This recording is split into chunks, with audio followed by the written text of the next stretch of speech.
ومن يضلل فلا هادي له وأشهد أن لا إله إلا الله وحده لا شريك له وأشهد أن محمدا عبده ورسوله يا أيها الذين آمنوا اتقوا الله حق تقاته ولا تموتن إلا وأنتم مسلمون يا أيها الناس اتقوا ربكم الذي خلقكم من نفس واحدة وخلق منها زوجها وبث منهما رجالا كثيرا ونساء واتقوا الله الذي تساءلون به والأرحام إن الله كان عليكم رقيبا يا أيها الذين آمنوا اتقوا الله وقولوا قولا سديدا يصلح لكم أعمالكم ويغفر لكم ذنوبكم ومن يطع الله ورسوله فقد فاز فوزا عظيما أما بعد فإن أصدق الحديث كتاب الله وخير الهدي هدي محمد صلى الله عليه وسلم وشر الأمور محدثاتها وكل محدثة بدعة وكل بدعة ضلالة وكل ضلالة في النار أما بعد فأعوذ بالله من الشيطان الرجيم بسم الله الرحمن الرحيم أحسب الناس أن يتركوا أن يقولوا آمنا وهم لا يفتنون ولقد فتنا الذين من قبلهم فليعلمن الله الذين آمنوا وليعلمن المنافقين وقال النبي صلى الله عليه وسلم يأتي على الناس زمان الصابر فيهم على دينه كالقابض على الجمر আল্লাহ সুবহানাহু ওয়া তাআলা শুকর আদায় করছি তিনি আমাদেরকে আজকের জুমার সালাতে এবং তার পূর্বে খুতবার জন্য মসজিদে আসার তৌফিক দান করেছেন বলি আলহামদুলিল্লাহ। রাসূলুল্লাহ সাল্লাল্লাহু আলাইহি ওয়াসাল্লামের উপর দরুদ এবং সালাম বর্ষিত হোক। আল্লাহুম্মা সাল্লি ওয়া সাল্লিম আলা নাবিয়িকা মুহাম্মদ আল্লাহুম্মা সাল্লি আলাইহি আল্লাহুম্মা বারিক আলাইহি। আজকে অত্যন্ত গুরুত্বপূর্ণ একটি বিষয়ে সবার দৃষ্টি আকর্ষণ করতে চাই, আর সেটি হলো ফিতনার যুগে আমাদের ঈমানকে কীভাবে আমরা বাঁচাবো। রাসূলুল্লাহ সাল্লাল্লাহু আলাইহি ওয়াসাল্লাম আমাদেরকে কী পথ এবং পদ্ধতি বাতলে দিয়েছেন। চারিদিকে তো ফিতনা, তাই না? কি পরিমাণ ফিতনা, ফিতনার কোনো সীমা নাই, এত ব্যাপক পরিমাণ, এভরিহোয়ার। রাসূলুল্লাহ সাল্লাল্লাহু আলাইহি ওয়াসাল্লাম অনেক আগে বলেছেন ফিতনাতুর রাজুলি ফি দীনিহি ওয়া মালিহি ওয়া আহলিহি, ব্যক্তির ফিতনা কিন্তু তার সম্পদে, তার পরিবারে এবং তার দ্বীনের ব্যাপারেও ফিতনা হবে। আমরা যদি এখন সেদিকে তাকাই, আল্লাহ সুবহানাহু সূরাতুল আনকাবুত শুরুই করেছেন এরকম ভাবে, আলিফ লাম মিম, আলিফ লাম মিম বলে এরপরেই আলিফ লাম র, এরপরে আল্লাহ সুবহানাহু ওয়া তাআলা বলেছেন আহাসিবান নাসু আন ইউতরাকু আন ইয়াকুলু আমান্না ওয়া হুম লা ইফতানুন। মানুষ কি মনে করছে যে তারা বলবে আমরা ঈমান এনেছি, এরপরে আর তাদেরকে আমি পরীক্ষা করব না, এমনিতে ছেড়ে দেব। আরবি ভাষায় তারাকুন, ইউতরাকু, তারাক শব্দটা আসছে হলো আপনি কোনো জিনিসকে এমনভাবে ছেড়ে দিলেন, ফেলে দিলেন, রেখে দিলেন যেন তাকে কোনো কেয়ারে আনলেন না, তাকে কোনো অ্যাটেনশনে আনলেন না। যেমন আরবি ভাষায় তারিকা বলা হয় এমন একটা গরুর বাছুর অথবা ওটের বাচ্চাকে যেটাকে এক জায়গায় ফেলে রাখছে, কেউ তার খবরও নেয় না, এটাকে বলে তারিকা। তো তারাক মানে হচ্ছে আপনি ছেড়ে দিলেন উইদাউট এনি অ্যাটেনশন, ওদিকে আপনার কোনো মনোযোগই নেই, ফেলে রাখছেন। যেমন ঘরে জামা কাপড়, ময়লা জামা কাপড় অথবা ধরুন পুরান জামা কাপড় এক জায়গায় ফেলে রাখছেন, এটা ধরেন, এটাকে বলে তারাক। তো আল্লাহ তাআলা বলছেন মানুষকে মনে করছে আমি তাদেরকে বানানোর পর, সৃষ্টি করার পর এরপরে ছেড়ে দিলাম, ওদেরকে আর আমি পরীক্ষা করবো না, এমনি এক জায়গায় ফালাইয়া রাখছি, যা তোমার যেভাবে মনে হচ্ছে এভাবে চলো। নো, নেভার, আমি তাদেরকে পরীক্ষা করব। আল্লাহ তাআলা পরীক্ষা করেন এবং পরীক্ষা বিভিন্ন উপকরণের মাধ্যমে হয়। কখনো কখনো আল্লাহ তাআলা সরাসরি পরীক্ষা করেন, কখনো কখনো আল্লাহ সুবহানাহু ওয়া তাআলা অন্যান্য উপকরণ হয়, সেই উপকরণের মাধ্যমে পরীক্ষা করেন। আমরা এমন একটা সময় আছি যখন পরীক্ষা একেবারে তার সর্বোচ্চ শিখরে পৌঁছে গেছে। সেটি আমাদের ঈমানের পরীক্ষা, সেটি আমাদের নফসের পরীক্ষা, সেটি আমাদের দুনিয়ার প্রেমের পরীক্ষা, সেটি আমাদের সম্পদের পরীক্ষা, আমাদের স্ক্রিনের পরীক্ষা, যে সকল মোবাইল, ইউটিউব, ফেসবুক আপনারা ব্যবহার করেন সেটার পরীক্ষা, এবং চিন্তারও পরীক্ষা। আমরা আসলে কি ভাবছি এই মুহূর্তে, আপনারা বা আমরা কি ভাবছি, এটাও কিন্তু কি একটা সাহাবায়ে কেরামরা তারা মসজিদে আসার পর তাদের চিন্তা কি ছিল আর আমাদের কি চিন্তা কি আছে। রাসূলুল্লাহ সাল্লাল্লাহু আলাইহি ওয়াসাল্লাম মসজিদে ঢোকার পর তিনি কি চিন্তা করতেন আর আমরা কি চিন্তা করছি।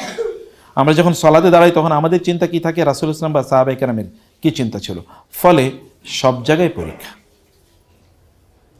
আপনি দেখবেন যে পরীক্ষা থেকে বাঁচার আমাদের কোনো সামনে শক্তিশালী কোনো উপায় আমাদের এমনি কেউ বলে দিতে পারছে না। আল্লাহ এবং আল্লাহ রাসূল যে উপায় বলে দিয়েছে সেগুলো ছাড়া কোনো উপায় নাই। পরীক্ষাকে মোটা দাগে দুই ভাগে ভাগ করা যায়। একটা হচ্ছে ফিতনাতুশ শাহওয়াত, আর একটা হলো ফিতনাতুশ শুবহাত। ফিতনাতুশ শাহওয়াত মানে হচ্ছে আপনি অনেক জিনিসকে ভালোবাসেন, পছন্দ করেন এবং কোনো কোনো জিনিসের প্রতি আপনার চাহিদা তৈরি হয়, এর একটা ফিতনা। আবার একটা হচ্ছে সন্দেহের ফিতনা, ভুল ধারণা, বিকৃত চিন্তা অথবা ধরুন আকীদার বিভ্রান্তি, এরকম কিছু ফিতনা আছে আমাদের। অতএব একটা হচ্ছে যে আমরা অনেক জিনিসকে খুবই পছন্দ করি, চাই, যেমন আপনার অনেক বড় একটা ডিগ্রি লাগবে, অথবা ধরেন এলাকার এমপি আপনার হওয়া লাগবে, অথবা ধরেন আপনার অনেক টাকা পয়সা লাগবে, এটা হচ্ছে আপনি চাচ্ছেন। ওই যে ফিতনাতুশ শুবহাত, যেমন আমরা পড়ছি কি, আপনার বাচ্চারা কোথায় পড়ে, কি পড়ে বলেন তো? ওরা যে স্কুলে পড়ে কি? আচ্ছা, ওরা যে মাদ্রাসায় পড়ে তাও কি পড়ে? আপনি মনে করছেন মাদ্রাসায় দিছে সেফ? আপনি যদি মনে করেন যে দাঁড়িয়ে রাখছে তাহলে সেফ, হেজাব করছে তাহলে সেফ, জান্নাতুল ফেরদৌসে চলে যাবে। মসজিদে যারা আসে সবাই কি জান্নাতুল ফেরদৌসে যাবে? যদি তাই হতো তাহলে রাসূল সাল্লাল্লাহু আলাইহি ওয়াসাল্লামের পেছনে যারা নামাজ পড়ছে তারা সবাই জান্নাতুল ফেরদৌসে যেত। কিন্তু সবাই কি যাবে? সেখানে আব্দুল্লাহ ইবনে উবাই নাই? আছে তো, আব্দুল্লাহ ইবনে উবাইয়ের গোষ্ঠী তো আছে সেখানে। অতএব সবাই একেবারে দিনের লেবাস পরিয়া আছে। আমি লম্বা জুব্বা পরেছি, দাড়ি টুপি, আমি খুতবা দেই, বক্তব্য দেই, এই কারণে আমার ঈমান সবার চেয়ে স্ট্রং, এটা মনে করার কোনো কারণ নেই। আমরা অনেক সন্দেহের মধ্যে আছি, দিনদারি নিয়ে আমাদের অনেক ধরনের সন্দেহ আছে। কেউ হারাম কাজ ভালোবেসে করে, ভালোবাসে হারাম কাজ করে না লোকেরা? করে কিনা বুঝতে পারছেন কিনা? আচ্ছা, যেই লোকটা সিনেমা দিকে কান্দে, যে মহিলা, এই মহিলাকে ভালোবাসা কান্দে না খারাপ মনে করে কাঁদে? সে তো ভালোবেসি প্যাশনেটলি সিনেমা দেয়। যে জুয়া খেলে ও কি জুয়ারে ভালোবাসে না? যে মদ খায় ও কি মদের ভালোবাসে না? দেখবেন আই লাভ ওয়াইন, ও তুমি আমার প্রেমিকা। মদ নিয়ে কিন্তু গোটা পৃথিবীতে প্রচুর পরিমাণ কি কবিতা আছে। মদ হচ্ছে, মদের এসে ভালোবাসে, মদেই তার প্রেমিকা। আরবদের প্রচুর পরিমাণ কবিতা আছে এরকম, আমাদের দেশেও আছে। সব অশ্লীল বইপত্রগুলো এরকম প্রচুর পরিমাণ মদ, জুয়া, জেনা এগুলো নিয়ে তৈরি। আচ্ছা, বাংলাদেশে যত সিনেমা হয়, এই সিনেমার নাটক, সিনেমার উপজীব্য কি? একটা লোক আরেকটা মহিলারে ভালোবাসে, এক যুবক আরেক মহিলারে ভালোবাসে, এরকম না? এক মহিলা আরেক যুবককে ভালোবাসে। কখনো কখনো বস্তির মেয়ে খুব রাজার ছেলেরে ভালোবাসে, কখনো রাজার ছেলে বস্তির ছেলে রাজার মেয়েরে ভালোবাসে, এরকমই তো। আচ্ছা, এই ভালোবাসাটা কি কোনো হালাল জিনিস না হারাম জিনিস? 100 ভাগ না 99 ভাগ হারাম? 100 ভাগ হারাম। কিন্তু এটা নিয়ে সমাজে চলে কিনা? এই যে নাটক হয় অথবা টেলিফিল্ম, এই যে রমজান আসছে এই সামনে, টেলিফিল্ম নামে যা হবে সবই তো কি হারাম, সবই 100 ভাগ হারাম। 99 ভাগও হালাল, মানে হারাম 1 ভাগ হালাল, এরকম সবই হারাম উপজীব্যকে কেন্দ্র করে। তাহলে বোঝা যাচ্ছে যে ভালোবেসে লোকের হারাম কাজ করে। আবার কিছু কিছু, অর্থাৎ মানুষ হারামের পথে পা বাড়ায় ভালোবেসে। আবার কিছু কিছু মানুষ হারামের পথে অথবা ভ্রষ্টতার পথে পথ বাড়ায় না বুঝার কারণে, না জানার কারণে। তার মধ্যে সন্দেহ আছে, এ কারণে সে করে না, সে বুঝে না আসলে। যেমন বিজ্ঞান আমাদের বাচ্চাদেরকে শেখায়, তুমি যেটা না দেখবা, না বুঝবা, এটা তুমি বিশ্বাস করবা না।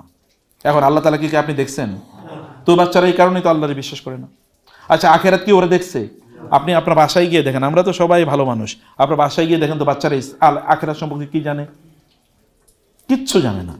ও আখেরাতের ভয়ে একটা হারাম কাজ করে নাই, এরকম আপনারাই কি বুকে হাত রেখে বলতে পারবেন যে আপনাদের বাচ্চারাই করে না? যে ও আখেরাতকে ভয় করে, এই কারণে কোনো হারাম কাজ করে না? আমরা তো সমাজের সবচেয়ে ভালো মানুষ বলে দাবি করি নিজেদেরকে। তার মানে ফিতনা ইজ এভরিহোয়ার। আল্লাহ সুবহানাহু ওয়া তাআলা কোরআনে সে কথা বলেছেন, ফাআম্মাল্লাযীনা ফী কুলূবিহিম যায়গুন ফায়াত্তাবিউনা মা তাশাবাহা মিনহু ইবতিগাআল ফিতনা ওয়া ইবতিগাআ তাউইলি। একদল লোক তাদের অন্তরে বক্রতা আছে এবং এই কারণে তারা কি ফিতনার পথে পা বাড়ায়।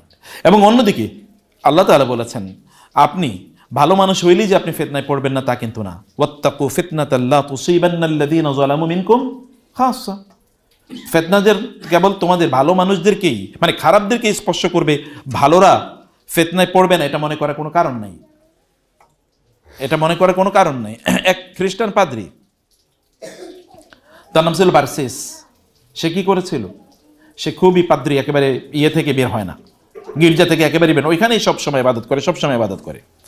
কিন্তু ওইখানকারই এলাকার দুই ভাই ছিল, তারা বলে যে আমরা ওই জায়গায় একটা দিনী কাজে যেতে চাই, খুবই ভালো কাজ, দিনী কাজ, বড় ধরনের কাজে, আমরা মিশনারি কাজে একটু যেতে চাই, কিন্তু আমাদের তো একটা ইয়াং বোন আছে, এই বোনটাকে কার কাছে রেখে যাই?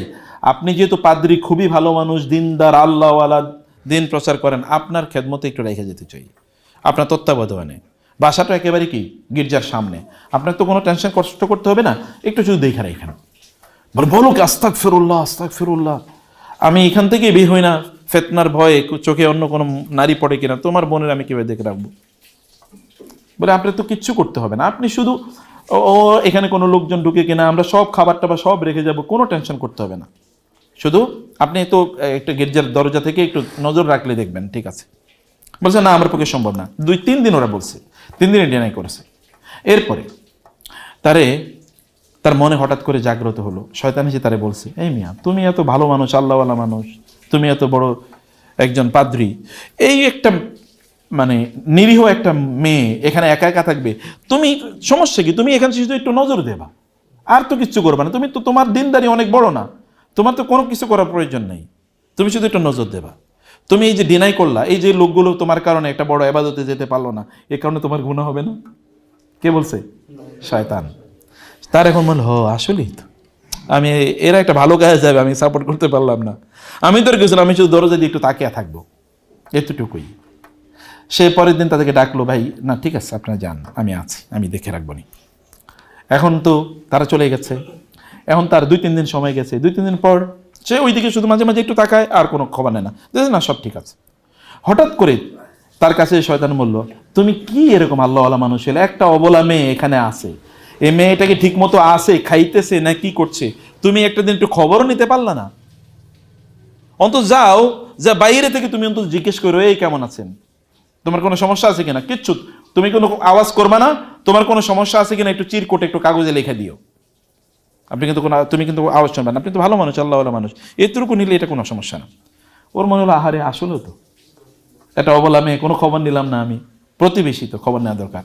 সে গেছে, যে বলছে তোমার কোনো সমস্যা থাকলে আমাকে বইলো, একটু চিরকুট লিখে দিও, সমস্যা নেই, আমি দেখবো নি।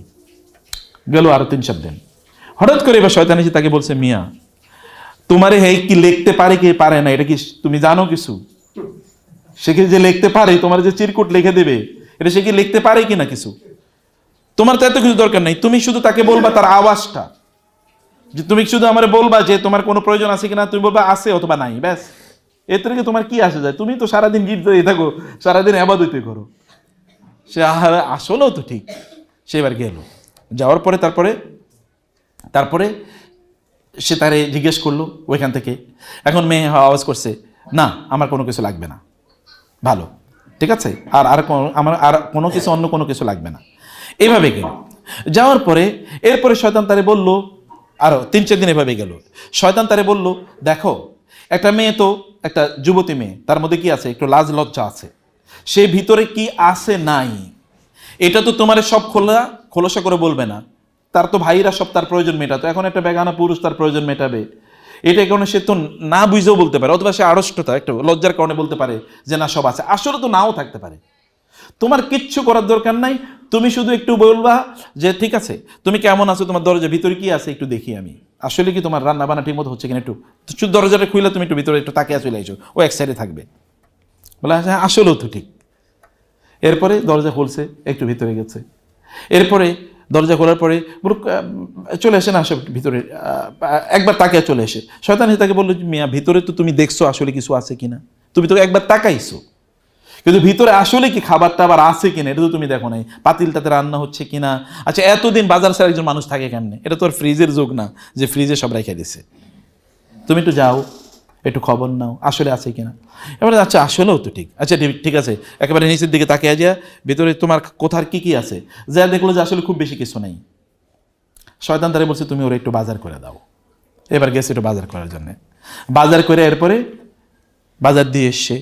এখন এরপরে শয়তান তারে গিয়ে বললো, আচ্ছা সমস্যা নেই, বাজার করে দিছো, ওর একটু খোঁজখবর একটু বসো, তার সাথে একটু কথা বলো, তার অনেক কষ্ট, একা একা থাকে দীর্ঘদিন পর্যন্ত, মন খারাপ হয়ে যেতে পারে, একটু তার একটু কথাবার্তা শোনো, মানসিক সাইকোলজি, মানসিকভাবে রোগী হয়ে যায় এক জায়গায় থাকলে, তো তুমি একটু যাও, একটু বসে শুধু তার কথা শুনে, আর কিচ্ছু করো না, তুমি তো আর তার সাথে অন্য কোনো কিছু করবে না। সে বলে আসলেও তো আমি তো আর অন্য কিছু করি, আমি তো কত ভালো মানুষ, যাই। এরপরে তার সাথে গল্প করছে, এরপরে প্রত্যেক বেলায় তার সাথে গল্প করতো, এরপরে তার সাথে রাতে থাকা শুরু করে দিচ্ছে। এরপরে কি তার সাথে রাতে থাকা শুরু করে দিছে। এরপরে তো যা হওয়ার হয়েছে, ভাইয়েরা এসে দেখে তার অলরেডি কি তার বোনের বাচ্চা হবে। এবং কি হইলো পরে শোনা গেছে বার্সিসে কাম করছে। এরপরে বার্সিসের ফাঁসিতে ঝুলাইছে। শয়তান যে কোত্থেকে এসে আপনারে কোথায় নিয়ে যাবে, শয়তান তো আসলে কি করে, একটু শুধু হালকা একটু আঁচড় লাগিয়ে দেয়, শুধু একটু হালকা আঁচড় লাগে, এর বাইরে শয়তান কিছু করে না। শয়তানের ব্যাপারে আল্লাহ কি বলছেন, আল্লাহ ইউয়াসবিসু, ওকে মারামারি লাগায়। শয়তান কোনোদিন মারামারি লাগিয়েছে কোথাও? ও লাগায় না। ও শুধু আপনাকে বলছে তুমি রাগান্বিত হয়ে ওই কথাটা বলো, ব্যাস। ও এরপরে জানতে চলে গেছে। কোরআন আল্লাহ তাআলা বলেছেন কি, আল ওয়াসওয়াসিল খান্নাস। খান্নাস মানে কি? খান্নাস মানে কি? শয়তান না, শয়তান তো বটে। খান্নাস মানে হলো যে একটা কথা বলে এরপরে এখান থেকে চলে যায়, একটা কথা বলে এরপরে চলে গেছে। মিয়া তুমি এর সাথে কথা বলো, তোমার বাপের ওর বাপ একবার গালি দিছিল না, শেষ, ও চলে গেছে এরপর এখান থেকে আর নাই। এরপরে তো আপনারা এবার দুজন মারামারি করে মাথা ফাটায় ফেলাইছেন। শয়তান মূলত এই কাজটি করে। অতএব এইরকম ভালো মানুষকেও শয়তান কিন্তু বিভ্রান্ত করে। এবং এ কারণে আমাদের আলেমদের মধ্যে অনেকেই তারা বলতেন যে অন্যান্য লোকেরা তো তারা জাহান্নামে যাবে বিভিন্ন কারণে, কিন্তু নামাজিরা যারা মসজিদে আইসা নামাজ পড়ে আল্লাহওয়ালারা, এদেরকে শয়তান বিভ্রান্ত করে মূলত হিংসা দিয়া, বিদ্বেষ দিয়া, মাসালা দিয়া, ও ওই আমলটা করে নাই, অতএব ও জাহান্নামী, ব্যাস শেষ। আল্লাহ তাআলা বলবেন আমার জাহান্নাম কি তোমার দায়িত্ব দিছিলাম নাকি যে তুমি জাহান্নাম ডিস্ট্রিবিউশন করো আর জান্নাত ডিস্ট্রিবিউশন করো? আছে কিনা এরকম? অমকে বেদাতি, অমকে আমার মানহাজি না, অমকে আমার পথের, আমার মতের না, আমার এই না, অতএব ও জাহান্নামী, ও বেদাতি, অথবা ওর কথা আমি শুনবো না, ওর আমি দেখবো না, ওর চেয়ারও দেখবো না। শয়তান দেখছে যে ওরে তো এইভাবেই পথভ্রষ্ট করা যায়, খুব ভালো নিয়ত, সহি নিয়ত, কিন্তু ওই সহি নিয়তের মাধ্যমে শয়তান ঢুকে গেছে। আপনাকে ফিতনা কোন কোন জায়গায়, এই জায়গাটা বুঝতে হবে। আমি এই জায়গাটাতে সময় অনেক কম, কিন্তু আমি কয়েকটা আউটলাইন আপনাদেরকে একটু দেখতে চাই। রাসূল সাল্লাল্লাহু আলাইহি ওয়াসাল্লাম বলেছেন, ইয়াতি আলান নাসি জামানুন আস-সাবিরু ফীহিম আলা দীনিহি কাল কাবিদ আল জামার। এমন একটা সময় আসবে যখন মানুষ দিন এর উপর থাকা হচ্ছে একটা জ্বলন্ত কয়লা হাতে রাখার মতো হবে। এবং তিনি বলেছেন, বাদিরু বিল আমালি ফিতানান কাকিতাইল লাইলিল মুজলিম, তোমরা ভালো আমল করো, তাড়াতাড়ি করো, কারণ ফিতনা এমন ভাবে ছড়িয়ে পড়বে যেমনিভাবে ভয়াবহ অন্ধকার রাত সবকিছুকে কি করে, সবকিছুকে ঘিরে রাখে, কিচ্ছু আপনি দেখতে পান না। ইভেন আপনার হাত যদি আপনি একটু আগিয়ে দেন তাহলে দেখবেন না। এরকম একটা ভয়ঙ্কর সময় আসার পূর্বে তোমরা ভালো কাজ করো। ইউসবিহুর রাজুলু মুমিনা ওয়া ইউমসি কাফিরা, খুবই ভয়াবহ। রাসূল সাল্লাল্লাহু আলাইহি ওয়াসাল্লাম বললেন সকালবেলায় লোকটা ইমানদার কিন্তু সন্ধ্যাবেলা কি কাফের। ওয়া ইউমসি মুমিনান ওয়া ইউসবিহু কাফিরা, সন্ধ্যায় মুমিন কিন্তু সকালবেলা কাফের। ইয়াবিউ দীনাহু বিআরাদিন মিনাদ দুনিয়া, সে দুনিয়ার সামান্য জিনিসের বিনিময়ে দিন বিক্রি করে দেবে। এরকম একটা সময় এখন আছে কিনা দেখেন। সকালবেলা দেখতে খুবই মোমেন, ইমানদার, দিনদার, আল্লাহওয়ালা, কিন্তু ওই যে দোকানের কাছে যাওয়ার পরেই শেষ, ইমান পুরাটাই বেচা ফেলাইছে। এরপরে অমকের গালি, তমকের বিরুদ্ধে কথাবার্তা, অমকের এই তমকের সেই, অথবা বুড়ো মানুষ মসজিদ থেকে বাইরে এরপরে ওইখানে যে একটা নর্তকী নাচতেছে, নাচটা দেখতেছে। সিনেমায় কি নর্তকী নাচে না? অধিকাংশ এখন দোকানের সামনে বা দোকানের ভিতরে টেলিভিশন আছে না, এবং ওইখানে বসে দেখাই কারা, পোলাপাইন তো ওখানে বসে না, কারণ পোলাপাইন তো খায় গাঁজা, অথবা ও খেলে জুয়া, অথবা ওখানে বইয়া থাকে বুয়ারা, অথবা পোলাপাইন তো এখন কম্পিউটার গেমস, ওর কাছে মোবাইল, ওর এটা দেখা লাগে না, এখানে বসে দেখা লাগে না। বুড়ারাও তো আর টাচ মোবাইল চালাইতে জানে না, ও এখানে বসে বসে দেয় বুড়ারা। তাহলে আপনি সকালবেলা ইমানদার, সন্ধ্যাবেলা এরকম, রাতের বেলা কোরআন তেলাওয়াত করেছে, খুবই তাহাজ্জুদের নামাজ পড়ছে, সকালবেলায় গিয়ে হারাম ব্যাংকে চাকরি করে কিনা, অথবা সকালবেলায় গিয়ে হারাম বিক্রি করতেছে। আমি বহুত আল্লাহওয়ালা লোকেরই দেখেছি যে প্রচুর পরিমাণ আল্লাহওয়ালা, কিন্তু বেঁচে যা পুরোটাই হারাম। দেখবেন আপনাদের এলাকায় বিড়ি বেচে, কিন্তু সে কি করে, নামাজে খুবই দিনদার, একেবারে কয়েকবার চিল্লা হয়ে গেছে, কিন্তু বেচে বিড়ি। এবং সে মনে করছে যে এতে সমস্যা কি, বিড়ি তো আর আমি খাই না। সে যে তার পুরো ইনকামটা হারাম হওয়ার কারণে তার কোনো ইবাদত কবুল হচ্ছে না, এটা বুঝেই নাই। তাহলে সকালবেলা, রাতের বেলা সেই ইমান এর একেবারে চূড়ান্ত অবস্থায় আছে, তার যদি নামাজ পড়ে কান্নাকাটি, কিন্তু দিনের বেলা পুরোটাই হারাম। অথবা অনেক বড় দিনদার, আপনারা দেখেছেন বাংলাদেশে এরকম অনেক ঘটেছে, কিছুদিন আগে এরকম ঘটেছে। কোন একজন লোক বিশাল দাড়ি, হাজি, এরকম ভয়াবহ অবস্থা। কিন্তু তার মেয়ে সুন্দরী প্রতিযোগিতায় ফার্স্ট হয়েছে, এই কারণে সে কি পাবলিক জনসম্মুখে এসে বলছে আলহামদুলিল্লাহ আমার মাইয়াটা সুন্দরী প্রতিযোগিতা ফার্স্ট হয়েছে, আল্লাহ শুকুর আলহামদুলিল্লাহ। না এরকম আপনারা কি দেখেন নাই? আপনারা হয়তো দেখেন না, কিন্তু আসলে ঘটনাটা এরকম।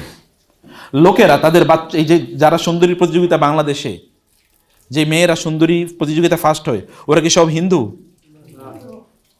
ওরা কি সব খ্রিস্টান? সব মুসলমান। এবং দেখবেন যে মা কিন্তু, আচ্ছা আপনারা দেখবেন বাজারে গেলে ইয়াং মেয়েরে এরকম জামা কাপড় পরে নিয়ে আসে, ওইদিকে তাকাইলে আপনি ইমান প্রায় যায় যায় অবস্থা, কিন্তু মা কিন্তু একবার হেজাব পরে আসছে পুরা। না এরকম আছে, সে বুঝেই না। হ্যাঁ, দাদি নাতির এরকম এরকমই চলছে। তার মানে সেই সকালবেলা হয়তোবা ইমান, অথবা তার মধ্যে একটু ইমানের ভাব আছে, কিন্তু এসে বিকালবেলা অথবা বাজারে গিয়ে বিক্রি করে ফেলছে।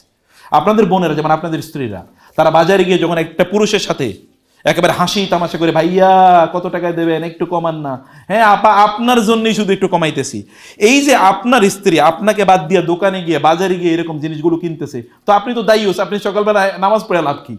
ফজরে আপনি জামাতে নামাজ পড়ছেন, আপনার বউ রাস্তায় রাস্তায় ঘুরে বেড়াইতেছে, এই লোকের জান্নাতের কাছেও তো যেতে পারবে না। আল্লাহ রাসূল বলেন নাই 3 ধরনের লোক কোনোদিন জান্নাতে যেতে পারবে না, জান্নাতের গন্ধ পাবে না? আছে কিনা হাদিস? তোমাদের এটা তো একদল, এটা একটা ক্যাটাগরি, এটা তো একটা ক্যাটাগরি। ফলে একবার দেখা যাবে যে উপর থেকে একটা ইসলামিক টাইটেল, মানে 30টা লকব আছে, আল্লামা অমুক অমুক অমুক অমুক অমুক, কিন্তু ভেতরে পুরাটাই কি ভণ্ডামি, পুরাটাই ভণ্ডামি, কিচ্ছু নাই, দিন ভিতরে কিচ্ছু নাই, কিন্তু উপরে বহুত ফিটফাট। আমি বহু ওয়াইজের কথা জানি, ফজরের নামাজ সর্বশেষ কবে পড়ছে তার মনে নেই, এটা ফেরেশতারে জিজ্ঞেস করতে হবে, বলো আমি সর্বশেষ ফজরের নামাজ কবে পড়ছি। কার পড়ে না, সে ফজর নামাজ পড়বে করতে, সে তো কি করে ওয়াজ করতে করতে তো সেতে তারপরে আসার সময় ঘুমায়, দুপুর পর্যন্ত ঘুমায়, আবার ওয়াজের জন্য প্রস্তুতি নেয়। এরকম অসংখ্য আছে। আমাকে নিজের সামনে বলছে যে কত সর্বশেষ কবে যে ফজর নামাজ পড়ছি মনে নাই, ওয়াইজরা বলছে। প্রিয় ভাই, আমি 7-8টা সংকটের কথা আপনাদেরকে একটু বলতে চাই, এটা একটু ভালো করে মনোযোগ দিয়ে শুনবেন কাইন্ডলি। শুধুমাত্র মানে এটাকে মনে করেন যে এক ধরনের আনন্দের কথা আমি বলছি, ব্যাপারটা কিন্তু তাই না। আমাদের ফিতনা আছে, আকীদার ফিতনা, চিন্তার ফিতনা, নাস্তিকতা, সেকুলারিজম, আপনি দিন নিয়ে ঠাট্টা বিদ্রোহ করা, এই জাতীয় ফিতনার মধ্যে আমরা ব্যাপকভাবে ডুবে আছি। আল্লাহ সুবহানাহু ওয়া তাআলা আছেন কিনা এই বিশ্বাস আমাদেরও নেই, বিশ্বাস করেন। আল্লাহ সুবহানাহু ওয়া তাআলা যে আছেন, আল্লাহ তাআলা যে সব কিছু দেখেন, এই বিশ্বাস আমাদেরও নেই। যদি আমাদের বিশ্বাস থাকতো তাইলে কি আমরা অন্যায় করতে পারি? অতএব আমরা মুখে বলি আসলে বিশ্বাস নেই। বিশ্বাস কি মুখে থাকে না অন্তরে থাকে? অন্তরে থাকে। তাহলে অন্তরে নাই। এই বিশ্বাস থাকলে একজন মানুষ কিভাবে অন্যায় করে, কিভাবে হারাম কাজ করে, কিভাবে সে মিথ্যা কথা বলে, কিভাবে মানুষের রক্ত জড়ায়, কিভাবে চুরি করে, দুর্নীতি করে, ডাকাতি করে, তাহলে বুঝেছে এখানে একটা বড় সংকট আছে। আচ্ছা কিয়ামত, আজকে আপনারা ভূমিকম্পের কথা দেখছেন কিনা? আচ্ছা 5 সেকেন্ড যদি ভূমিকম্পটা থাকতো তাহলে কি হইতো? আপনারা তো জানেন কিয়ামত হবে কবে? শুক্রবার। আজকে শুক্রবার না? আচ্ছা কিয়ামত হয়ে যেতে পারতো না? আচ্ছা কয়জন আমার প্রস্তুতি ছিলাম আজকে কিয়ামত হলে আমি রেডি? ঠিক আছে, কয়জন ছিলাম যে রেডি? আমাদের অবস্থা কি ছিল? আমরা একটা ইউনিভার্সিটিতে ছিলাম, সেখানে আমাদের একটা লেকচার ছিল প্রায় 12-1500 লোক। তো আমরা ওইখানে আলোচনা করলাম, আলোচনা করে ওইখানে বের হয়ে গাড়িটা দাঁড়াইছে, এই হলো বিল্ডিং শেষ, এই বিল্ডিং শেষ, আমরা এখানে দাঁড়াইছি, এতটুকুই এবার এতটুকু দাঁড়ায় গাড়িতে উঠবো। এই সময় যেভাবে ভূমিকম্প হয়েছে আমরা তো ভয় পেয়ে গেছি। এরকম ভূমিকম্প আমার জীবনে আমি দেখিনি কখনো। এতটুকু বের হয়েছে। আমরা আসার সময় আলোচনা করতেছিলাম, আমরা যে আন্ডারগ্রাউন্ডে ছিলাম, আন্ডারগ্রাউন্ডে যদি ভূমিকম্প হয়ে যদি বিল্ডিংটা ধসে পড়তে, তাহলে আমাদেরকে কেউ খুঁজেও পেতো না। কিন্তু সেই সময় আমরা কি বলতে পারতাম না, ঠিক আছে আল্লাহ রেডি ছিলাম, কোনো সমস্যা নেই। হাউ মেনি পিপল, কতজন লোক রেডি আছে বা রেডি ছিল, সব রাস্তায় বের হয়ে গেছে, সব লোক রাস্তায় বের হয়ে গেছে। কিন্তু ইমানের আপনি দেখেন না, এরপরে কি বাংলাদেশের সিনেমা কমে যাবে? এরপরে কি দুর্নীতি কমবে? এরপরে কি মানুষ ভালো হয়ে যাবে? এটা কি কেউ, আপনি তো আমরা বললাম এটা তাওহীদের সেন্স থেকে, তাওহীদের লেন্স থেকে, না এখানে তাওহীদ আছে। ভূমিকম্পের মধ্যে তাওহীদ নাই? ভূমিকম্প কে ঘটাইছে? আল্লাহ। ইজা জুলজিলাতিল আরদু জিলজালা। এখন দেখেন ভূমিকম্পে তাওহীদ আছে, আর ওরা বলবে না এটা রিক্টার স্কেলে এত এই কারণে হয়েছিল, ওই কারণে একটা কি টেকনোপ্লেট এরকম একটু মাটিতে একটু ধাক্কা লাগছে, এরকম ওরা ওইদিকে ব্যাখ্যা করা শুরু করে দেবে। এরপরে কি করা যায়? আমরা বলছি না, তাওহীদ তো এভরি হয়। আল্লাহ সুবহানাহু ওয়া তাআলা তো আপনার গোটা জীবনের নিয়ন্ত্রক। অর্থাৎ তার দৃষ্টিতে, তার চিন্তায়, তাকে সামনে রেখে আপনাকে ভাবতে হবে যে জিনিসটা কি, জিনিসটা কি কি হতে পারত, সেটাকে ওইভাবে চিন্তা করতে হবে।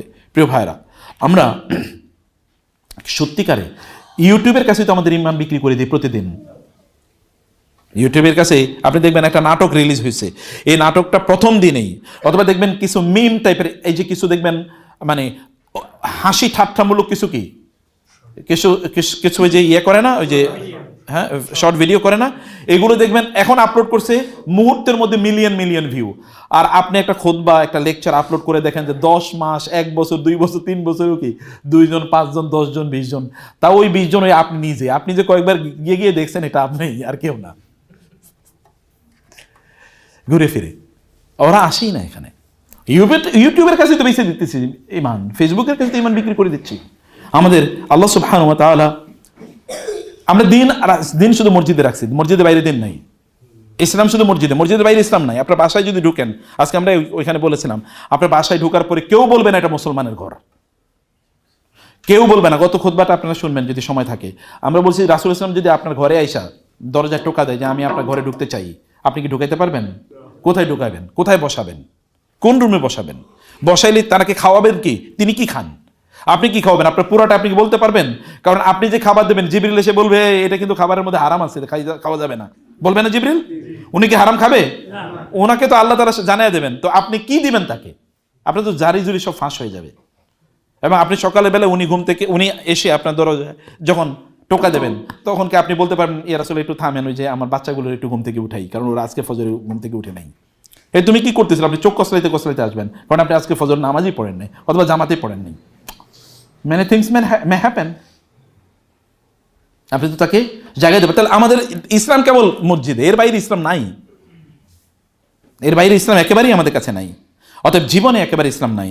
ইসলামের বিধানকে আমরা ব্যাকওয়ার্ড মনে করি, আনসাইন্টিফিক, এগুলো মানা যাবে না, এগুলো করা যাবে না। আমরা এখন মডার্ন যুগে যে বসবাস করছি, এবং ইসলামকে কেবল কিছু কালচারে সীমাবদ্ধ করে রাখছি, কেবল আনন্দ উৎসব। দুই ঈদের মুসলমান বাংলাদেশে নাই। আমি অসংখ্য নাস্তিককে দেখছি, স্বীকৃত নাস্তিক। এই স্বীকৃত নাস্তিকরা ওরা ঈদের নামাজ মিস করে না। স্বীকৃত নাস্তিক ঈদের নামাজ মিস করে না, জুমার নামাজ মিস করে না। স্বীকৃত নাস্তিক, ও আল্লাহকে বিশ্বাস করে না এবং দিনকে, ইসলামকে বিশ্বাস করে না। যেমন ইসলাম অন্য একটা ধর্মের মতো একটা ধর্ম, এটা কিছু না। আমার বাপদাদা মুসলমান না হইলে আমি হয়তো হিন্দুই থাকতাম, ওদের কথা এটা। কিন্তু সেও কিন্তু নামাজ পড়ে। অর্থাৎ মসজিদই কেবলমাত্র ইসলামকে সীমাবদ্ধ করে রেখেছেন। এটা মূল কারণ কি?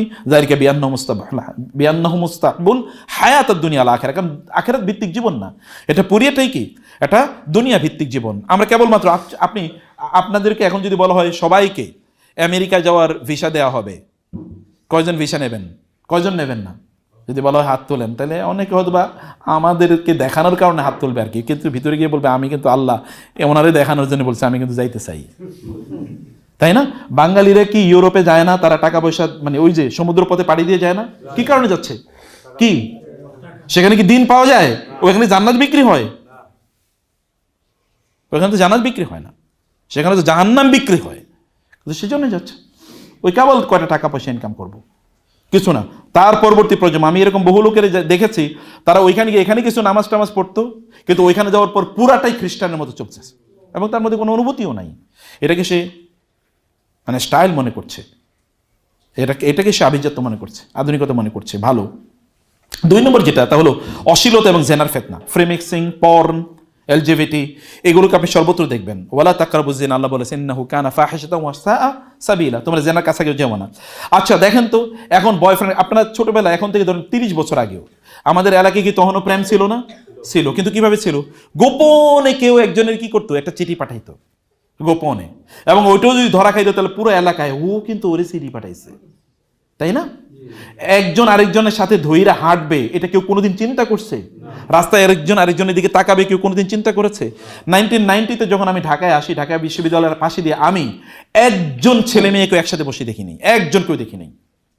আমি যখন ওইখানকার ছাত্র, আমি ইউনিভার্সিটির ছাত্র, আমার ক্লাসে, আমার ইউনিভার্সিটিতে অনেক মেয়ে ছিল, আমি আল্লাহর কসম একজনকেও চিনি না।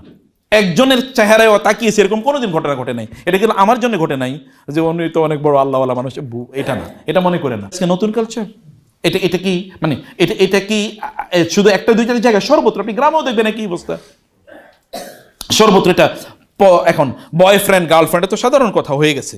আমার বিএফ বয়ফ্রেন্ড, আমার জিএফ গার্লফ্রেন্ড, এগুলো তৈরি হয়েছে। আবার নতুন করে chat friend, best friend, close friend, এরকম বহুত ধরনের ফ্রেন্ড তৈরি হয়েছে। এই ফ্রেন্ড কি জান্নাতি ফ্রেন্ড না জাহান্নামী ফ্রেন্ড? এগুলো সব অবস্থা। পর্নোগ্রাফি এখন তো কমন প্লেস। এবং মহিলারা আপনার বিভিন্ন জায়গায় দেবেন পর্ন গার্ল, পর্ন স্টার, যে পর্নোগ্রাফি পুরা শরীরকে দেহেয়া তারপর টাকা ইনকাম করে, ও নাকি আবার তারকা স্টার। আছে কিনা এরকম সমাজে? অসংখ্য, বাংলাদেশও আছে। এটা পর্ন স্টার। এবং এগুলোর উপরে বিভিন্ন ধরনের ভিডিও চিত্র হয়, সেগুলো আবার ইন্টারভিউ নেয়, এবং ছেলেরাও নেয়, মুসলমান ছেলেরাই না ইন্টারভিউ। এরকম পরিস্থিতি, এইগুলো চলছে চারিদিকে। মানুষের মস্তিষ্ক, রুহ, বিয়ে শাদী, আপনি সব কিছুর মধ্যে যদি দেখেন, এগুলো নোংরা কন্টেন্ট ছাড়া কোনো কিছু নেই। যে আপনার ইয়াংরা বিয়ে করবেন কয়েকদিন পরে, এরপরে আপনার বউডারে কি করবেন, বিয়ে করানোর পরে এক জায়গায় যেখানে বিয়ে হবে ওইখানে ওই যে কি বলেন এটা কি কমিউনিটি সেন্টার বা এরকম কিছু, তাই না? সেখানে ওইখানে আপনার বউরে আপনি এক জায়গায় বসে রাখবেন একটা চিড়িয়াখানার প্রাণীর মতো। এরপরে অনেকে এসে ওইখানে একটু তারে খোঁচা দেবে, তার পাশে গায়ে একটু লাগে ইয়ে করবে, বসবে। কারণ বউ তো আর আপনার একা না, তারও তো বউ, অর্ধেক তো সেও পাবে। আছে কিনা এরকম? যেই পুরুষরা, যে পোলা পাইন তার বউরে এরকম আরেকজনের দেখায়, তার সাথে একটু ছবি তুলবে, ওর তো বিয়ে করাই নিষিদ্ধ ছিল, ও বিয়েটা করলো কেমনে? আর আমরাও তো তাদের কাছেই বিয়ে দিচ্ছে, এবং ওগুলো তো আমরা যাইও। আপনাদেরও তো এইরকম বিয়ে কি আপনারা জান না? তা আপনারা যদি ইমাম যদি থাকে তাহলে যান কিভাবে সেখানে? আমরা তো অধিকাংশ বিয়ে এই কারণে বর্জনই করি, বিয়েতেই যাই না। সর্বশেষ কবে গেছে আমার মনে নেই, এখন মনে করতে হবে কবে গেছি। এটা যাওয়ার মতো পরিস্থিতি না তো। এটা এরকম একটা পরিস্থিতিতে আমরা যাচ্ছি। সিনেমা অথবা সিরিজ, আপনি যদি ওয়েব কন্টেন্ট দেখেন, এগুলো সব আপনি ফেসবুকতে পাবেন, কয়েকক্ষণ পরে এরপরে দেখবেন যে আরেকটা হারাম চিত্র চলে এসে আপনি চোখটাকে সেখান থেকে ফেরাতেই পারেন না। এমন অবস্থা হচ্ছে। ব্যভিচার এটাকে রোমান্টিক পর্যায়ে নিয়ে গেছে। ব্যভিচারকে এখন বলা হচ্ছে প্রেম, পবিত্র প্রেম। আছে কিনা? পবিত্র প্রেম, পবিত্র ভালোবাসা। তো পবিত্র প্রেম কেমনি হইল? পুরা জিনিসটা হারাম। এই যে মহিলা আরেকজনের বউ হিসাবে অভিনয় করছে, অভিনয় কেউ যদি কাউকে বলে আমি তোমারই বিয়ে করলাম, যদি একটা পুরুষ যদি কোনো মহিলারে বলে আর কয়েকজন যদি সাক্ষী থাকে, তাহলে তো বিয়েই অলরেডি হয়ে যায় কিনা? মহিলা হয়তো করতে পারে না, ওলি লাগে, কিন্তু এই পুরুষ করার সাথে যদি বিয়ে হয়ে গেল, আবার যদি ওই মহিলার আরো কয়েকবার আগে বিয়ে হয়, তাহলে এদের কিন্তু প্রত্যেকেরই পরিবার আছে, কিন্তু তারপরে এটা তারা অভিনয় করে যাচ্ছে, মানুষের দেখাচ্ছে, এবং এগুলো আমরা গুগ্রাসী গেলছি। এইরকম পরিস্থিতি। হারাম, আল্লাহ যেটাকে হারাম করেছেন, যেই জিনিসগুলোকে আমরা হারাম আল্লাহ বলে দিয়েছেন হারাম, এগুলোকে মানুষ অধিকারী হিসাবে এগুলোকে দাবি করছে না, করে কিনা? আপনারা বুঝেন নাই? যেটা আল্লাহ বলেছেন হারাম, এগুলোকে মানুষ অধিকার হিসেবে দাবি করছে না। এই যে মহিলারা, যে নারীবাদী মহিলারা, এরা যা দাবি করে পুরোটাই তো হারাম, কিন্তু আল্লাহ বলছেন এটা কি আল্লাহ হারাম করেছে, কিন্তু ওরা বলছে এটা আমার অধিকার। মহিলারা বলছে আমার শরীর আমার, আমি যার ইচ্ছা আমি তারে দেব, আমার শরীর আবার আমার যে বেবি ইচ্ছা বেব আমি দেখাবো। এটা কি তার অধিকার নাকি এটা তার জন্য হারাম ছিল? যেটা হারাম এটাকে অধিকার হিসেবে দেখাচ্ছে লোকেরা, এটাকে তার অধিকার হিসেবে দেখাচ্ছে। বাংলাদেশের মতো একটা দেশে এই যে মানে যেটাকে বলে আমরা বিড়ি, সিগারেট, এগুলোর কি বিজ্ঞাপন টেলিভিশন পত্রিকায় আসে না? এটা কি হালাল জিনিস না হারাম জিনিস? হারাম জিনিস, কিন্তু এটা বিজ্ঞাপন দিতে বিক্রি হচ্ছে। আচ্ছা, বিজ্ঞাপনের নিচে লেখা থাকে ধূমপান স্বাস্থ্যের জন্য, এরপরে কি বিক্রি বাড়ে না কমে? বুঝেন না কথা আমার? লেখা যে ধূমপান মৃত্যু আনে, ধূমপানে মৃত্যু আসে, অথবা ধূমপান আছে, এরকম আছে কিনা? এরপরে কি এই বিড়ি বেচা কমছে না বাড়ছে? মানুষ কি পরিমাণ পাগল! লেখা আছে এটা খাইলে তুমি মরবা, এরপরে আরো বেশি খায়, এরপর আর বেশি খাচ্ছে নাকি?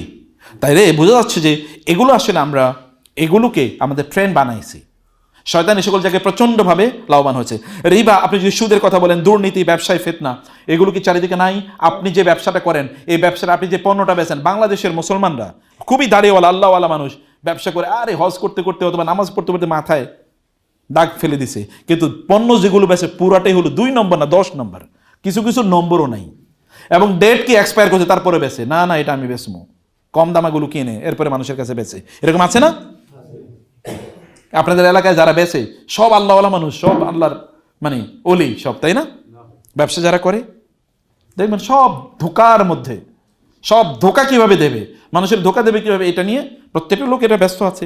আপনি দেখেন ব্যাংকের সুদ, এনজিওর সুদ, তথাকথিত এখন ব্যাংকগুলো বা বিভিন্ন কোম্পানি বানাইছে সার্ভিস চার্জ, এটাও পুরাটা কি একটা আসলে সুদ, সার্ভিস চার্জ নামে তারা খাচ্ছে। এটা দেখবেন সরকারি বেসরকারি জায়গায় আপনি সর্বত্র ঘুষ ছাড়া, এই বাংলাদেশে আমরা নতুন একটা বাংলাদেশের কথা নাকি শুনছি, এটা আরো খারাপ। ঘুষ ছাড়া একটা বিন্দু চলে না, কিচ্ছু চলে না। এটা সিস্টেম। এটা কি এখন সিস্টেম দেয়া লাগে ভাই, এটাই সিস্টেম। এবং এরকম একটা পরিস্থিতি আপনি যাকেই দেবেন প্রত্যেকের অবস্থা এরকম, ওজনে কম দেয়। আপনি যে পণ্য যদি দেখেন, লো কোয়ালিটির পণ্য বিক্রি করা, জাল জিনিস বিক্রি করা, মিথ্যা কথা বলে মানুষকে বিক্রি করা, আল্লাহর কসম ভাই আপনার যদি বিভিন্ন দোকানে দেখবেন দাঁড়িয়েওয়ালা লোকের বসে রাখে, কারণ কি জানেন, এটা একটা ধোকা। আপনি দাঁড়িয়েওয়ালা দেখলেই তো বুঝবেন যে না, এই লোকটা ধোকা দেবেন, আসলে ওরে বসাইছি ধোকা দেওয়ার জন্য। বুঝতে পেরেছেন? আমার ব্যক্তিগত এরকম শত অভিজ্ঞতা আছে। দাঁড়িয়েওয়ালা দেখে তারপর দোকানে ঢুকছি, পুরাটা পণ্যই দিছে 2 নম্বর এবং দামও নিছে বেশি, কারণ পরে বুঝছি যে ওরে বসাইছে হচ্ছে ধোকা দেওয়ার জন্য। কিন্তু আপনি এইভাবেই দেখবেন, অথচ আমরা কিন্তু নিজেরাই বলি ভাই, মানে এখন তো সব এত কিছু থেকে আর বাঁচা যায় নাকি, এত বাইশটা কি আর চলা যায় নাকি, এত বেশি চলা যায় না। এই জন্যে এখন সময় খুবই খারাপ। এখন আমাদেরকে একটু কিছু হারাম হালাল মিশিয়ে কি আমাদেরকে খেতে হবে। প্রিয় ভাই, আপনি যে আপনার বাচ্চার জন্য ইনকাম করে নিচ্ছেন, এই যে হারাম ইনকাম করে নিচ্ছেন, আচ্ছা আপনি কি আপনার বাচ্চাকে নর্দমার পানি খাওয়াবেন একটু? না ঠিক আছে, ওর পানির প্রচন্ড পিপাসা, নর্দমার পানি খাওয়াবেন? আচ্ছা নর্দমার পানির চেয়ে এই হারাম জিনিস কি তার চেয়ে অনেক খারাপ না অনেক ভালো? নর্দমার পানিও তার চেয়েও ভালো, ওটা ওর পেটটাকে নষ্ট করবে। কিন্তু ও যে হারাম খাওয়াচ্ছেন আপনি, হারাম ইনকাম করে নিচ্ছেন, তা তোর চেয়ে আরো হারাম, হাজার গুণ খারাপ। ও তো দুনিয়াও শেষ, আখিরাতও শেষ।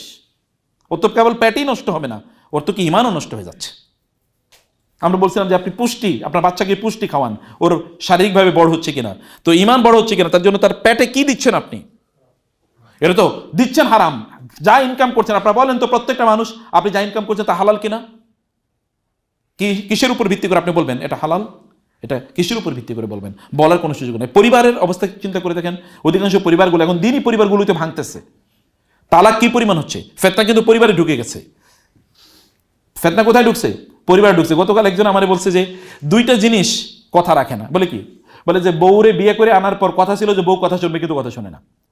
আর যারে সরকার বানাই, ও আগে বলছে তোমার কথা শুনবো, তুমি আমাকে একটু নির্বাচন করো, কিন্তু এরপরে যাওয়ার পর আর কথা শুনে না। বউও কথা শুনে না, সরকারও কথা শুনে না, সব কথা ভঙ্গ করে। পরিস্থিতিটা আসলে এরকম। আপনি যিনি আপনার কথা অনুসারে চলার কথা, তার আপনি কোথাও দেখবেন না স্বামী স্ত্রীর অহংকার, দ্বন্দ্ব, সন্দেহ, ছোটখাটো বিষয়, ডিভোর্স, মানে ঝগড়া বিবাদ ইত্যাদি কেবলমাত্র লেগেই আছে। পরিবারের পিতামাতা আপনার সাথে থাকতে পারছে না, কারণ আপনার ওয়াইফ তারে পছন্দ করে না। ঝগড়া বিবাদ, আপনার মারে সে সহ্য করতে পারতেছে না। তো এই মহিলা মা হবে কিভাবে? কয়েকদিন পরে সে মা হবে না, তার সন্তানরা বিয়ে করবে না, তখন সে থাকবে কিভাবে? সে এগুলো মাথায় রাখে না। এভাবেই পরিবারগুলো চলছে। ভাইয়ে ভাই দ্বন্দ্ব, আত্মীয় স্বজনের সাথে দ্বন্দ্ব, মারামারি, কাটাকাটি ইত্যাদি চলছে। অতএব রাসূলুল্লাহ সাল্লাল্লাহু আলাইহি ওয়াসাল্লাম যিনি বলেছেন, আমরা আমাদের পিতামাতার, আপনি বলেন আপনার পিতামাতার সাথে আজকে কয়জন কথা বলেছেন? বলেন, যারা দূরে আছে আজকে কয়জন পিতামাতার সাথে কথা বলেছেন? আপনি জান্নাতে তেলে যাবেন, মার খবর রাখলেন না যে মা আপনাকে জন্ম দিল, যে বাবা আপনাকে এত কষ্ট করলো, তার খবর রাখলেন না আপনি। আজকে বলেন বাবা মার জন্য দোয়া করেছেন কতক্ষণ, অথবা গতকাল দোয়া করেছেন, আচ্ছা গত 1 বছরে কবে দোয়া করেছেন? ফলে বোঝা যাচ্ছে যে আমরা আসলে এখানেও কি ফেতনার মধ্যে আছি। আমরা মিডিয়া, গান, বাদ্য, বিনোদন ইত্যাদির মধ্যে আমরা আছি। আমাদের অধিকাংশ সময় যায় বিনোদনের মধ্যে। মিডিয়াতে আমরা আমাদের সময়গুলো কাটে। মিডিয়াতে করেন কি? যে আপনারা বলেন যে যারা ফেসবুক চালান, কয়জন বলেন যে আপনার ফেসবুক কেন চালান? কেন ফেসবুক? আপনার ফেসবুকে কাম কি আপনার? আপনি যে ইউটিউবে যান, ইউটিউবে আপনার কাজ কি? আচ্ছা আপনি যে টেলিভিশন দেখেন, কাজ কি? আচ্ছা এখানে যে আপনার রাত্রে যে টক শো শুনলেন, কার টক শো শুনলেন? কার? এটা কি জান্নাতের টক শো? টক শোতে যেগুলো আসে এগুলো অধিকাংশ কি 99% মিথ্যা কথা কয়, কিন্তু আপনি ওগুলো শুনতেছেন এবং মানে খুবই উত্তেজিত। আবার ইউটিউবে তো সব ভুয়া নিউজ। আপনি নিউজ পোর্টাল দেখে আপনি উত্তেজিত, কালকে কিয়ামত ঘটবে, পশু এটা করতেছে। এগুলোই আমরা এর মধ্যে আমাদের নিজেদেরকে আমরা ডুবে রাখছি। কেবল নিউজ, কেবল নিউজ, কেবল নিউজ, কেবল নিউজ। এত নিউজ দিয়ে যাবেন কই? সাহাবায়ে কেরামরা কি এত নিউজ পাইছে নাকি? ওই সময় তো টেলিভিশন ছিল, এত পত্রপত্রিকা ছিল, এত সোশ্যাল মিডিয়া ছিল, কিছুই ছিল না। কিন্তু তারা পৃথিবীর শ্রেষ্ঠতম মানুষ না? এই আল্লাহর জমিনে নবী রাসূলদের পরে শ্রেষ্ঠতম জেনারেশন কারা? সাহাবায়ে কেরামের। অথচ তাদের এত তথ্য ছিল না, এত কিছুই ছিল না। তো এই কারণে আমরা এর মধ্যে একেবারে ডুবে আছি। আমরা সেলিব্রিটি ওয়ার্শিপ, মানে আমরা কেবল সেলিব্রিটি, আপনারা কেবল ফলো করেন অমুক সেলিব্রিটি, অমুকের ফেসবুক ফলোয়ার কত, আপনি তার ফলোয়ার, এবং আপনি তা নিয়ে গর্ব করেন আমি তার ফলোয়ার। আপনি তার সাথে একটা ছবি, ওদিকে দেখবেন যে বিভিন্ন জায়গায় যাওয়ার পরে ছবি তোলার জন্য ব্যস্ত, কেবল সেলিব্রিটিদেরকে ছবি তুলবে, এবং বিভিন্ন জায়গায় মসজিদে খুতবা দেওয়ার জন্য সেলিব্রিটিদেরকে ডাকে। আলেম কিনা কেউ ডাকে না, কোনোদিন না। আমরা দেখছি তো কেমন অমকের ফেসবুক ফলোয়ার বেশি, তাই ওমরকেই ডাকি, তার পেছনে লাইগা থাকে। আর আলেমদেরকে কেউ খবরও নেয় না, হয়তো পড়ে আছে এক কর্নারে। এটাও কিন্তু ফেতনা, সেলিব্রিটি ফেতনা। এটা শয়তান, কিন্তু সেলিব্রিটি বানায় কে? শয়তান। দিনদার সেলিব্রিটি এখন আবার দিনই সেলিব্রিটি নতুন করে তৈরি হয়েছে। এটাও শয়তানের একটা এজেন্ডা। এগুলো থেকে আমাদের দূরে থাকা দরকার। এটাও আমাদেরকে বিভিন্নভাবে আমাদেরকে ধ্বংস করে দিচ্ছে। সোশ্যাল মিডিয়া, আমি একেবারে সময় সোশ্যাল মিডিয়ার এবং স্ক্রিন ইত্যাদি ফেতনা আছে। সোশ্যাল মিডিয়ার ফেতনা যেটা আমরা বলছি, আপনি স্ক্রিনে কতটুকু সময় কাটান, আপনি স্ক্রিনে করেন কি, আপনার ইনস্টাগ্রামের, আপনার ফেসবুকের, আপনার ইউটিউবের, আপনার টিকটকের ইত্যাদি রিলস, শর্টস ইত্যাদিতে আপনি কি দেখেন? এগুলো তো আপনি কি মজা লাগছে কতক্ষণ পর্যন্ত, কেবল মজা নিলেন। এই মজা কি জাহান্নামে নিচ্ছে না জান্নাতে নিচ্ছে? আমরা জাহান্নাম থেকে মাত্র 1 ক্লিক দূরে থাকি, জানেন? ক্লিক দিলে জাহান্নাম, ক্লিক করলে জাহান্নাম। কারণ এর মধ্যে এরপরে যেটা আসবে, একটা মেয়ে এসে অশ্লীলভাবে নৃত্য করছে, আপনি এটা দেখতেছেন কতক্ষণ পর্যন্ত, এবং ওইখান থেকে চোখ ফেরাতে পারছি না। গেমস, মোবাইলে বিভিন্ন ধরনের গেমস আছে, অথবা ধরেন কম্পিউটার গেমস ইত্যাদি নিয়ে আমরা ব্যাপক পরিমাণ করেছি। গতকাল আমাদেরকে একজন প্রশ্ন করলো যে আমি রাত জেগে, একটা মেয়ে, সে মোস্ট প্রবলি সে আমাদের লাইভে ফেসবুকে, সে মোস্ট প্রবলি আলেম পরীক্ষার্থী বা দাখিল পরীক্ষার্থী, এরকম বলে যে স্যার আমার তো ইউনিভার্সিটিতে পরীক্ষার্থী, আমি তো ইউনিভার্সিটিতে ভর্তি পরীক্ষার জন্য প্রচুর পড়াশোনা করা লাগে, রাত জেগে পড়াশোনা করতে পারবো কিনা। আমি তাকে সেলুট করি, একটা প্রশ্ন করেছে। আমি বলছি অসাধারণ প্রশ্ন। আমাকে যদি বলতেন আপনি যে আমি ইউনিভার্সিটিতে ভর্তি পরীক্ষা দেবো, রাত জেগে পড়বো কিনা, আমি বলতাম না। কারণ আমি কোরআন হাদিসে কোথাও রাত জেগে দুনিয়ার জন্য পড়তে একবারও দেখে নাই। আল্লাহ রাত বানাইছে হয় কি করার জন্য? ঘুমানোর জন্য, অথবা কি করার জন্য?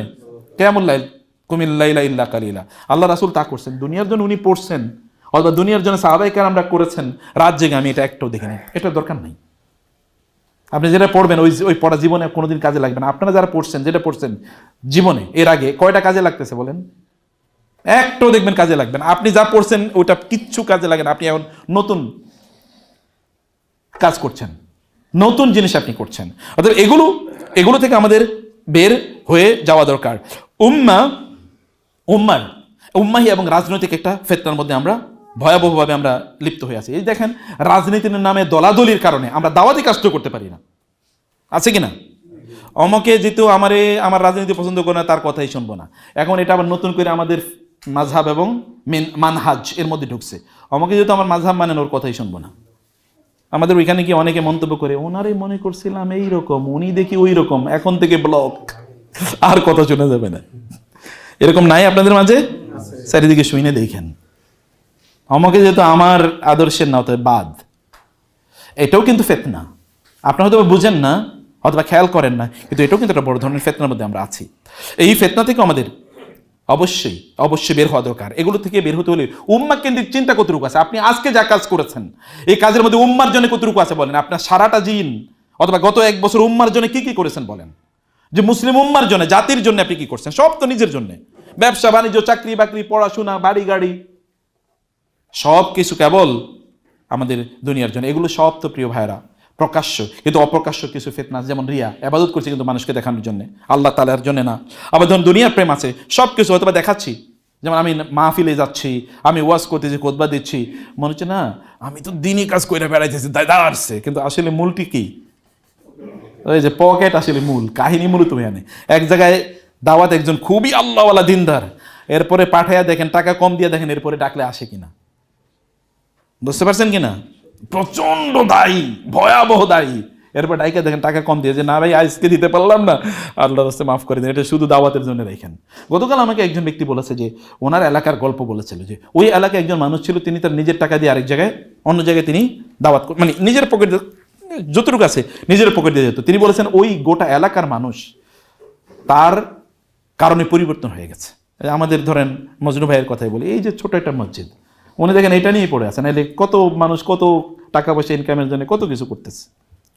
তাহলে একজন মানুষের দাওয়াতে, মানে সরি আমি ভাইয়ের সামনে বলছি, আল্লাহ মাফ করে দিক। আমি যেটা বলছিলাম যে আপনাদের কিছু কাজ তো উম্মার জন্য কিচ্ছু করেন না, বলতে পারবেন যে না আমি আল্লাহ এটা তোমার দিনের জন্য করছি, মুসলিম জাতির জন্য করছি, কিছু একটা এরকম কিছু একটা একেবারে অ্যাবসলিউটলি এটা এর জন্য করেছেন। হিংসা বিদ্বেষ এগুলো অন্তরে, যেটা আমি আগে বলছি, আমরা তো একদল আরেকজনকে, অমকের ফেসবুক ফলোয়ার বেশি কেন, আমার কম কেন, অতএব তার পিছনে লাগ, অমকে কেন এত মানুষ তারে পছন্দ করে, অতএব তার পিছনে লাগ, এটা নিয়ে আমরা আছি। এমনকি দিনে এলেম আমরা অর্জন করি কি কারণে? দুনিয়ার কারণে, যে আমি ওটা পড়লে তারপরে আমি এক জায়গায় ভালো বক্তব্য দিতে পারবো। অধিকাংশ লোক পড়েই কেবলমাত্র বক্তব্য দেওয়ার জন্য। আই নো মেনি পিপল, কেউ কেউ এরকম আছে যে 200 হাদিস মুখস্থ করছে, এইটাই তার জীবনের সম্বল, কারণ এইটাই কয় সব জায়গায়, এর বাইরে আর কিছুই না, এতটুকু মুখস্থ করে নিচ্ছে। অথচ কিছু কিছু জায়গায় দেখবেন অমুকের স্টাইলে ওয়াজ করে, সে 10টা ওয়াজ মুখস্থ করছে, এই 10টাই চারিদিকে বলে বলে বেড়ায়, এটাই তার কাজ। আপনি যখন দিনই জ্ঞান অর্জন করছেন, এটাও কিন্তু একটা জাহান্নামের দিকে আমাদেরকে নিয়ে যাওয়ার আছে, এটাও কিন্তু নিয়ে যেতে পারে। আমরা এরপরে বিভিন্ন জায়গায় ইসলামিক লাগাই, ইসলামিক গান, ইসলামিক অমুক, ইসলামিক তমুক, ইসলামিক মদ, এটা নামটা আল্লাহ বাঁচাইছে, এখনো দেয় নাই, কিন্তু যে কোনো সময় দিয়ে দিতে পারে লোকেরা। কারণ হাদিসে রাসূলুল্লাহ বলেছেন, কিয়ামতের আগে আমার উম্মার মধ্যে একদল লোক আসবে যারা হারাম জিনিসকে কি ট্যাগিং এর মাধ্যমে হালাল বানাইবো, ট্যাগিং দিচ্ছে, ইসলামিক ট্যাগিং দিয়ে তারপরে এটাকে তারা হালাল বানিয়ে দেবে। এরকম একটা অবস্থার মধ্যে আমরা যাচ্ছি। আমি 1 মিনিটে বাকি যে কয়েকটা জিনিস আপনাদেরকে বলতে চাই। তাহলে ঈমান বাঁচানোর জন্য আমাদের প্র্যাকটিক্যাল প্ল্যান, 1 নম্বর প্ল্যান কি? সত্যিকার তওবা করেন। চোখটা বন্ধ করেন তো, বলেন না আস্তাগফিরুল্লাহাল্লাযী লা ইলাহা ইল্লা হুয়াল হাইয়ুল কাইয়্যুম ওয়া আতুবু ইলাইহি। এবং প্রিয় ভাইরা, পূর্বের গুনাহগুলো ছেড়ে দেন। তওবা মানে কেবল মুখে উচ্চারণ না, এটা সিদ্ধান্তের নাম যে আমি এগুলো আর করব না। এবং কোরআন হাদিস এবং সালফে সালেহিনের যে মানহাজ আছে সেটা বুঝুন, সেটা পড়ুন, সেটাকে আঁকড়ে ধরুন। যেমন প্রতিদিন কোরআন তেলাওয়াত করবেন, জামাতে নামাজ আদায় করবেন, তাই না? এটা কেবলমাত্র কমেন্ট সেকশন আর ফেসবুকে দিনদারি দেখায়েন না। ফেসবুকে দিনদারি ইস্যু না, দিনদারি ইস্যু ভিতরে, এরকম সেখানে কেবল দেখান ইস্যু না। এবং যে সকল মাসলা মাসাইল নিয়ে ইখতিলাফ আছে এগুলো ছাড়েন। ফেকা দিয়ে আপনি বাঁচতে পারবেন না, ফেকা আপনাকে জাহান্নামে কোনোদিন নেবে না। আমি কি বুঝাইতে পারছি কথা? ফিক আপনাকে কোনোদিন জাহান্নামে নেবে না, এবং ফিক আপনাকে একেবারে জান্নাতুল ফেরদৌসে নেবে না, নেবে আকীদা। এটা সোজা করেন, ফিকের ব্যাপারে ছাড় দেন। আমাদের অধিকাংশ লোক এই ব্যাপারে কোনো তার মাথায় নাই, তার কেবল ফিক, অমুকে কেন ওইটা কইলো, ও তো আমার ফেকের মতো, অথচ যেটা নিয়ে আলোচনা করছে এটা মুস্তাহাব। ফিকে ফেকা না মানলে কি কাফের হবে কেউ? কিন্তু আকীদা যদি না ঠিক থাকে তাহলে কি হবে? অথচ এটাই নাই আলোচনার মধ্যে নাই। 3 নম্বর বিষয় হচ্ছে সালাত, জিকির, দোয়া। এগুলোকে আপনি অবশ্যই আপনার সিকিউরিটি সিস্টেম বানান, এগুলোকে আপনি করবেন। নামাজ এবং 5 ওয়াক্ত নামাজ, যে ইয়াংদেরকে বলি, সব হতে পারে কিন্তু নামাজ ছাড়া যাবে না, এটাকে ধরে রাখতে হবে। এরপরে ফজর এবং এশা জামাতে পড়তে হবে, এটা নিশ্চিত করলে তাহলে নেফাকি অন্তর থেকে দূর হয়ে যাবে ইনশাআল্লাহ। সকাল এবং সন্ধ্যার যে দোয়াগুলো আছে এগুলো পড়তেই হবে, এগুলোকে ছাড়া যাবে না। বেশি বেশি ওই দোয়া, ইয়া মুকাল্লিবাল কুলুব সাব্বিত কলবি আলা দীনিক, এটা বেশি বেশি পড়তে হবে। এরপরে ভালো সঙ্গ, 4 নম্বর ভালো সঙ্গ, ভালো বন্ধু ইত্যাদি, এদেরকে নিয়ে চলতে হবে। কারণ আল্লাহ তাআলা ওয়াসবির নাফসাকা মা'আল্লাযীনা ইয়াদউনা রাব্বাহুম বিল গাদাতি ওয়াল আশি, তাদের সাথে থাকুন যারা আল্লাহকে স্মরণ করে সত্যিকার অর্থে মন থেকে, এদেরকে বন্ধু বানান, এদের সাথে সময় কাটান। এবং 5 নম্বর হচ্ছে সোশ্যাল মিডিয়াকে কন্ট্রোল করেন, এটা ব্যবহার অপ্রয়োজনে ব্যবহার করেন, প্রয়োজন ডিলিট করে দেন। আমি অনেকের জানি তারা ডিলিট করে দিয়েছে। এবং আমাদের যদি সোশ্যাল মিডিয়াতে দাওয়াতি কোনো কাজ না থাকে তাহলে আমরা এটা বন্ধ করে দিতাম, কোনো প্রয়োজন নেই, এর মধ্যে আমাদের কোনো কাজ নেই। অতএব এটাকে আপনাদের যদি কোনো কাজ না থাকে তাহলে এগুলো বন্ধ করে দেন। ইউটিউবে আপনার চালানোর কিছু নাই, বাসায় ইন্টারনেট বন্ধ করে দেন যদি এটার কোনো প্রয়োজন না থাকে।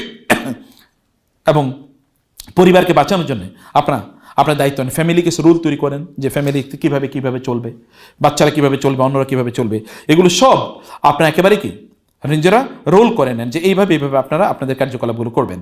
প্রিয় ভাইরা, এবার আমি লাস্টে যে কথাটা বলতে চাই, আপনারা তো আল্লাহর ঘরে আছেন, একটু নিজের অন্তরের দিকে তাকান তো, এবং একবার চোখটা আবার বন্ধ করবেন, বন্ধ করে বলেন 3টা ফিতনার জিনিস থেকে আজকে থেকে নিজকে মুক্ত করবেন। 3টা নিজে মনে মনে সিদ্ধান্ত নেন, এগুলো ফিতনা, এগুলো থেকে আমি আমার নিজকে দূরে রাখতে চাই ইনশাআল্লাহ। এবং আবার চোখটা বন্ধ করে 3টা কাজ, ছোট বড় কিছু চিন্তা করেন না, আমি কোরআনের হাফেজ হয়ে যাবো এটা চিন্তা করার দরকার নেই আপনার, আমি সহিহ বুখারী মুখস্থ করে ফেলবো এটা চিন্তা করার দরকার নেই। 3টা ছোট ছোট কাজ, যেটা দিনই কাজ, এরকম কাজ কখনো ছাড়বেন না, ছোট্ট করে করেন। যেমন আমি প্রতিদিন 5 মিনিট কোরআন তেলাওয়াত করবো, আমি 5 মিনিটই বলি, everyday, but I will never miss it, আমি এটা করবোই। এরকম 3টা জিনিস চিন্তা করেন তো, আমি 3টা জিনিস কোনোদিন মিস করবো না। যেমন আপনি সকাল এবং সন্ধ্যা জিকির করবেন, বুঝতে পেরেছেন? এটা এতটুকু করেন। আমি শেষে কি বলেছি? চোখ বন্ধ করে 3টা জিনিস ছাড়বেন, এটাকে সিদ্ধান্ত নিতে পারছেন আপনারা? কথা বলেন অনেকে। এবং 3টা জিনিস করবেন ছোট ছোট, 3টা ছোট জিনিসই ছাড়েন, বড় জিনিসের কথা আমি বলি না, আস্তে আস্তে করেন। এরপরে কোনোদিন খুতবায় আসলে জিজ্ঞেস করবো যে কি ছাড়ছেন এবং কি শুরু করেছে, পাবো তো সেদিন উত্তর ইনশাআল্লাহ যদি বেঁচে থাকি। আকুলু কওলি হাদা ওয়াস্তাগফিরুল্লাহ লি